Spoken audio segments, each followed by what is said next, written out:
Presque 15 ans après sa séparation avec l'ancien président de la République Nicolas Sarkozy, Cécilia Attias, l'ex-première dame se livre comme jamais dans les rubriques de Forbes. Ce 21 octobre, l'ex-femme de Jacques Martin a accordé une interview sans phare au journal sur ce statut hors norme, qu'elle a endossé quelques mois, avant de se séparer du chef d'État. Peu médiatique, Cécilia Attias s'est livrée avec franchise auparavant sur son temps au palais présidentiel. Et la difficulté pour les couples qui atteignent le palais de résister aux nombreuses tempêtes induites par le pouvoir. Lorsque les portes se referment le soir, il est normal d'avoir des discussions comme dans tous les couples du monde, a-t-elle tenu à souligner, comme pour démystifier la figure présidentielle. Il est à noter que la première dame est l'une des seules personnes auprès du président qui peut donner son avis de façon désintéressée, parce qu'elle n'attend rien et ne veut rien, si ce n'est d'être l'allié de son conjoint dans sa mission de chef de l'État, a pointé la sexagénaire, qui s'est ensuite épanchée sur sa relation avec son ex-mari. J'ai travaillé avec Nicolas Sarkozy dès le début de notre rencontre. Pendant 20 ans, j'ai œuvré à ses côtés sans statut particulier.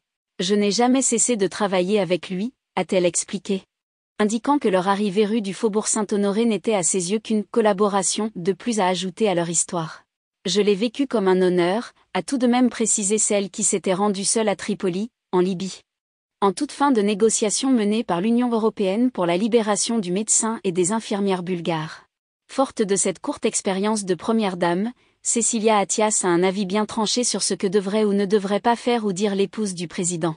Comme je le disais, il est normal qu'il y ait des discussions de couple, c'est inévitable.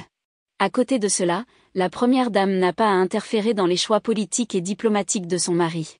En principe, ce n'est pas le rôle d'une première dame d'influencer la politique française, a-t-il fait remarquer, avant de donner son opinion sur la manière dont Brigitte Macron use aujourd'hui de son pouvoir.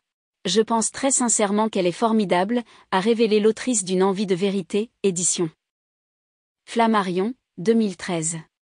Elle a réussi à trouver sa place aux côtés de son mari. Je trouve qu'elle fait un travail remarquable tout en étant discrète.